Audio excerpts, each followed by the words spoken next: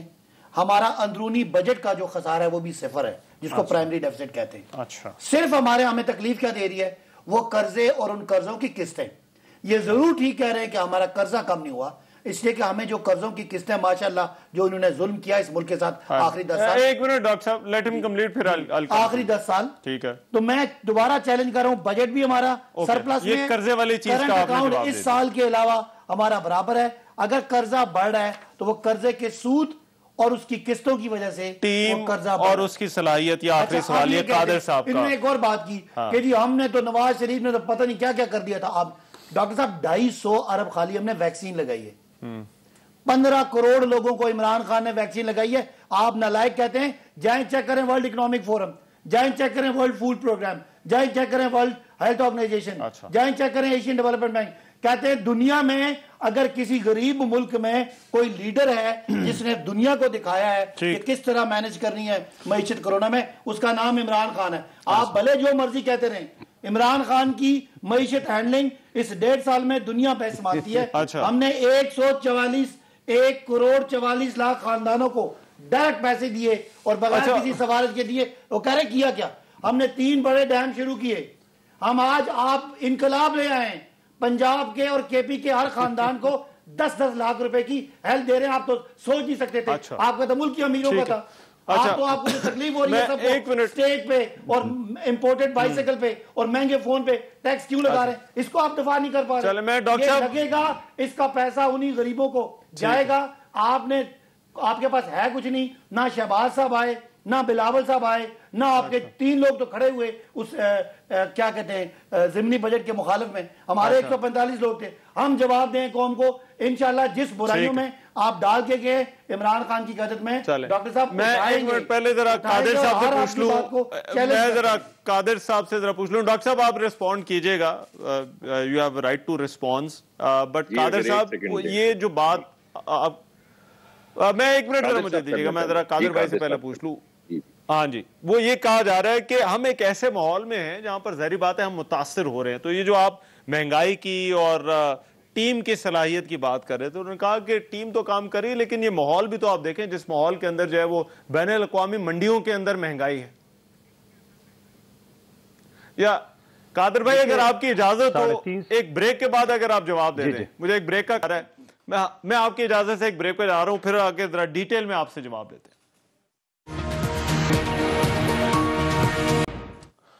Break کے بعد programme میں ایک مرتبہ پھر سے خوش آمدید۔ گزرے سال جو معاشی چیلنجز رہے اور آنے والے سال، کیا پاکستان تحریک انصاف کی حکومت ان معاشی چیلنجز کو حل کر سکتی ہے، کرنے کی صلاحیت رکھتی ہے؟ قادر مندوخیل صاحب پہلے آپ بات کر لیجئے، پھر ذرا میں ڈاکٹر صاحب کے پاس جاتا ہوں۔ یہ جو ٹیم کی صلاحیت والی آپ نے بات پوچھی تھی، مگر ساتھ ساتھ وہ ایسے ماحول کا بھی ذکر کر رہے ہیں کہ جہاں پر جو ہے وہ یہ سبھی ممالک جو ہے وہ اس سے متاثر ہو رہے ہیں اور ہم کوئی آئسولیشن میں نہیں، ان کا کہنا ہے یہ ہم رہتے ہیں۔ ڈاکٹر صاحب نے بڑی تفصیل سے بات کی ہے. میں صرف اتنی کہوں گا کہ اگر کرونا آئی ہے 2019 میں، اس سے پہلے کی صورتحال کون سے اچھے تھے، نمبر ایک بات. اور پھر کرونا کی وجہ سے بہت سارے فائدے بھی تو ہو گئے، کروڑوں روپے کے تو کروڑوں ڈالر تو بھی مل گئے ان کو. اور پھر یہ کہتے ہیں کہ ہماری حکومت نے بڑی اچھی کارکردگی کی ہے، تو میں ان سے پوچھنا چاہ رہا ہوں، جب سندھ حکومت نے ہمارے وزیر اعلیٰ نے جو اقدام اٹھائے تھے تو یہ مخالفت کرے تھے، اور WHO سمیت تمام اداروں نے تعریف کی کہ وزیر اعلیٰ سندھ جو ہے نا وہ کرونا کے حوالے سے بہت اچھے کام کرے، جو کہ اس کی کاپی انہوں نے کی ہے، نمبر ایک بات. اور پھر میں یہ بھی یاد دلا دوں کہ IMF کے کہنے پہ ایڈیٹر جنرل پاکستان کی جو رپورٹ آئی، 40 ارب روپے تو سرے سے غائب ہے، سرے سے غائب ہے. ابھی تو مزید انکوائری ہو رہی کہ یہ کس کس کے اکاؤنٹ میں گئے، یہ ابھی پتہ چلے گا. نمبر 2 بات، صداقت عباسی صاحب سے میں ہر شو میں پوچھتا ہوں کہ 3.5 سال میں گاہ گی سے بڑھ کے مجھے کوئی پروجیکٹ بتا دو جو آپ نے مکمل کی ہے. یہ بتائیں گے ہم کارڈ دے رہے، اور بھائی کارڈ جب علاج کریں گے اگلے سال پتہ چلے گا کہ وہ علاج ہوا ہے کہ نہیں ہوا ہے. اس کے بعد جب 1 کروڑ سمتنگ یہ بتا رہا ہے، یہ بے نظیر انکم سپورٹ پروگرام جس کو جال سازی سے انہوں نے اساس پروگرام نام رکھ دی ہے، ان کی 3 قسطیں بقائے تھی، 1 قسط ڈال کے پیسے دی، اس کے بعد وہ بھی ختم ہو گیا، کسی کو ٹکا نہیں ملا. میں چلتے روڈ پہ مجھے روک لیتے ہیں کہ بھائی یہ بے نظیر انکم سپورٹ کے پیسے روک لیے تو آپ بھلے نام جعلی رکھ دو، اساس پروگرام رکھو، نیازی پروگرام رکھو، جو مرضی نام رکھو، پیسے دے دو غریبوں کو. نمبر 2 بات، دوسری بات یہ کہتے ہیں ہم نے ڈیم شروع کر دیا ہے. اور بھائی ڈیم تو پچھلی حکومت نے شروع کر دی ہے، اور آپ کو ڈیم والا بابا کدھر گیا جو ہر کیس میں جرمانہ لگا کے وہ کہہ رہے تھے آج اس کا بھی پول کھل گیا، وہ کتنا ارب روپے لے کے گئے. گوادر کے حوالے سے سنگار ہاؤسنگ کے کروڑوں روپے کے پروجیکٹ کا GIT میرے کیس میں بنایا اور یوں پھینک دیا، بولے ڈسمس. ذرا اس کی انکوائری بھی آنے دو، ذرا اس کٹ پتلی حکومت کو جانے دو. بلاول بھٹو کی حکومت آئے گی تو اس کا بھی حساب لیں گے. سوال یہ ہے، میں صداقت عباسی صاحب سے پوچھنا چاہ رہا ہوں، 3.5 سال میں آپ نے کھال اتار دی لوگوں کے، اور کیا کرنا چاہ رہے ہیں؟ دنیا میں 78.85 ڈالر فی بیرل پیٹرول ہو گیا، آپ دے رہے 145 روپے. پیپلز پارٹی کے دور میں 147 ڈالر فی بیرل تھا، پیپلز پارٹی دے رہے 106 روپے میں. بھائی آپ کیا کر رہے ہو؟ جھوٹ کا، فراڈ کا، یہ کبھی کوئی انتہا ہوتا ہے، کوئی حد ہوتی ہے. چلیں میں ڈاکٹر صاحب رائٹ پر ذرا ڈیبیٹ کو واپس ادھر ہی لے کر آتے ہیں جہاں پر صداقت علی عباسی صاحب جواب دے رہے تھے ڈاکٹر مصدق صاحب کو. ڈاکٹر مصدق صاحب، ایک انہوں نے کہا قرضوں کی قسطیں جو ہے وہ واپس کرنے میں پیسے جا رہے ہیں، دوسرا انہوں نے 3 کام بلکہ 2 میجر کام جو اپنا وہ کریڈٹ لے رہے ہیں جس کا وہ صحت کارڈ اور ویکسینیشن. جی پہلی بات قسطوں کے حوالے سے تو میں نے آپ کو بتا دیا کہ اگر آپ قسطیں ادا کر رہے ہیں تو آپ کا نیٹ جو قرضہ ہے وہ نیچے چلا جانا چاہیے. میں نے تو ابھی آپ کو بتایا ہے کہ جب یہ حکومت آئی ہے تو 25,000 کا قرضہ تھا، اگر اس میں سے انہوں نے 10,000 اتار دیا ہوتا تو پھر وہ 25 کے بجائے 15 رہ جاتا. وہ تو 25 سے بڑھ کے 39 ہو گیا ہے. تو وہ کیسے 39 ہو گیا اگر آپ نے قرضے واپس کیے ہیں؟ اس کا مطلب ہے کوئی گڑبڑ ہوئی ہے، آپ نے قرضے زیادہ لیے ہیں. جتنے ہم نے 5 سال میں قرضے لیے تھے اتنے تو آپ نے پہلے 2.5 سال میں قرضے اس سے زیادہ لے لیے ہوئے تھے، مگر دکھایا کیا آپ نے، کیا کیا ہے اس کے ذریعے. اور جیسا ابھی مندو خیل صاحب کہہ رہے تھے کہ اگر آپ کرونا سے پہلے کی بات کر لیں تو 6% پہ بڑھ رہی تھی معیشت، آپ اس کو 1.9% پہ لے آئے. پہلے سال مس ریپرزنٹیشن ہوئی، میرے خیال میں 2.5% یا کچھ بتایا گیا، پھر دوبارہ سے ری اسٹیٹ کی گئی کہ نہیں ہم سے غلطی ہو گئی، جو معیشت تھی وہ تو صرف 1.9% پہ بڑھ رہی تھی. دوسرے سال بھی کورونا آنے سے پہلے، کورونا کے بعد نہیں، اس سے پہلے معیشت 1.9% پہ بڑھ رہی تھی. تو آپ نے کیا کیا؟ آپ نے پورے ملک سے ایک سٹیبلٹی کی فضا جو تھی اس کو ختم کر دیا. کسی کو نہیں پتا کہ اس وقت قیمت کیا ہوگی، اس وقت شرائح سود کیا ہوگی. حکومت کی کارکردگی کا اندازہ آپ اس بات سے لگائیں کہ 18 نومبر کو حکومت نے 110 ارب ادھار لینے کے لیے بینکوں کو کہا ہمیں پیسے چاہیے، ہمیں بتاؤ شرائح سود کس شرائح سود پہ دو گے. بینکوں نے کہا ہم 10.2% پہ دیں گے. حکومت نے وہ ٹینڈر کینسل کر دیا 18 کو. 2 دن بعد حکومت کو پتا تھا، 2 دن کے بعد حکومت نے جو انٹرسٹ ریٹ تھا اس کو بڑھا دیا، اور پھر 1 تاریخ کو دوبارہ ٹینڈر مانگا، اور پھر 11.5% کے اوپر انہی بینکوں سے جنہوں نے پہلے کہا تھا کہ ہم 10.2% پہ آپ کو قرضہ دے دیں گے. 110 ارب روپیہ حکومت نے 11.5% پہ لیا. مجھے بتائیں یہ بینکوں کو کس نے فائدہ پہنچایا؟ میں اب چلیں چھوڑ دیں اس بات کو، میں نہیں کہتا یہ چوری ہوئی ہے، اگر یہ چوری نہیں ہے، اگر کسی نے خود بینکوں کو فائدہ نہیں پہنچایا، تو یہ بتائیں کہ پھر یہ جو کارکردگی ہے اس کو کیا کہیں گے؟ کہ ایک شخص آپ کو کہہ رہے کہ میں 10%، 10.2% پہ آپ کو دیتا ہوں قرضہ، آپ کہتے ہیں نہیں میں 11.5% پہ دوں. یہ کیا بات ہوئی بھائی؟ یہ ایک چیز ہے جس کو میں اگر ہماری حکومت میں یہ ہوتا تو یہ منی لانڈرنگ اور یہ چوری اور پتہ نہیں کیا کیا کہہ رہے ہوتے. توشہ خانے کا جواب آپ نہیں دیتے. یہ 10.2% قرضہ جو ہے آپ نے 11.5 پہ لیا، اس کا جواب آپ نہیں دیتے. آپ کہتے ہیں بین الاقوامی سطح پہ آپ کی بڑی ستائش ہو رہی ہے، تو میں کہہ رہا ہوں پھر کسی اور ملک سے جا کے الیکشن لڑیں. یہاں پہ باہر آئے نا. غریب آدمی جو 30,000 روپے پہلے کماتا تھا اور جو 30,000 روپے آپ کماتا ہے، اس سے پوچھیں اس کا گھر کا خرچہ چل رہا ہے؟ وہ ماں باپ کی دوائی لے کر آئے تو بچوں کی فیس نہیں دے سکتے. ابھی آپ نے جو قیمتیں بڑھائی ہیں، یہ ابھی آپ چھینکیں گے تو گرمیاں آ جائیں گی. جو 30,000 کمانے والا شخص ہے، اس کا صرف بجلی کا بل جو ہے وہ 8,000 9,000 ہوگا. وہ کہاں سے دے گا؟ وہ کہاں سے کھانا لے کر آئے گا؟ اس کا میں ریسپانس لیتا ہوں صداقت عباسی صاحب سے، مگر سر ایک بریک کے بعد آپ کو اس کا جواب دینا ہے. ایک بریک لے رہے ہیں، واپس آ رہے ہیں.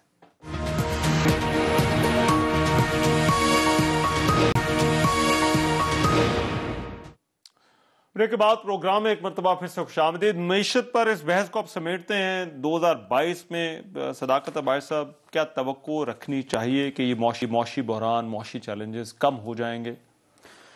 دیکھیں اللہ کرے پوری دنیا میں کم ہو جائیں. پاکستان میں تو بہت اچھا مینج ہو رہا ہے حالات کے مطابق. پہلے تو ڈاکٹر صاحب نے کہا کہ جی آپ بتائیں کہ جی 2018 میں تو سب ٹھیک تھا، تو 2019 میں کرونا نہیں تھا تو کیوں نیچے گیا؟ دیکھیں ہم نے بالکل سٹرنجنٹ میجرز لیے، کیونکہ ڈاکٹر صاحب اور ساری دنیا کو پتا ہے کہ جس ملک کی ایکسپورٹ 20-22 ارب ڈالر ہو اور اس کی جانے والی حکومت 19 ارب ڈالر کا خسارہ چھوڑ کے جا رہی ہو اور رحمان ریزرو میں صرف 7 ارب پڑے ہو، سمجھے ملک ختم ہے. یہ تو ختم کر کے چلے گئے تھے. تو اس ملک میں پلاننگ کر کے اس ملک کی گروتھ کو روکا گیا اور اس خسارے کو کم کیا گیا. اب انشاءاللہ جس طرح ہم نے کرونا بھی ڈیل کر لیا، آج پاکستان میں ویکسین بھی لگ گئی ہے. اصل ہوپ کیا ہے؟ ایکسپورٹ پاکستان کی تاریخی ہائی ہے. آج ٹیکس ریونیوز 3800 کی بجائے 6000 ہیں. پاکستان کا ریمیٹنسز بڑھ رہے ہیں. پاکستان کے ریزرو سیف لمٹ میں.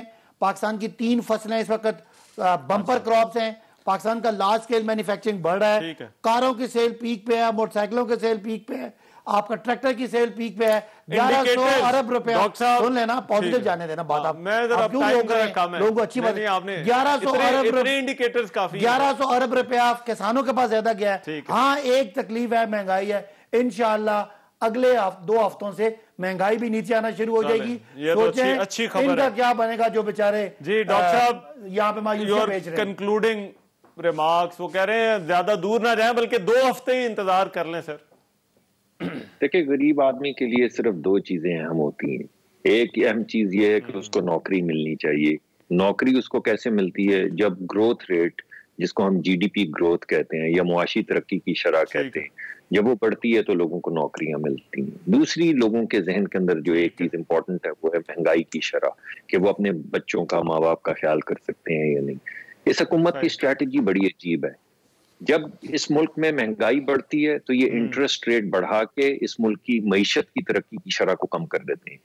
یعنی اگر مہنگائی کو روکتے ہیں تو لوگوں کی نوکریاں چلی جاتی ہیں، اور اگر لوگوں کو نوکریاں دینے کی کوشش کرتے ہیں تو مہنگائی آ جاتی ہے. تو مہنگائی یہ ہے ان کی کل ملا کے معاشی پالیسی. اب ان کو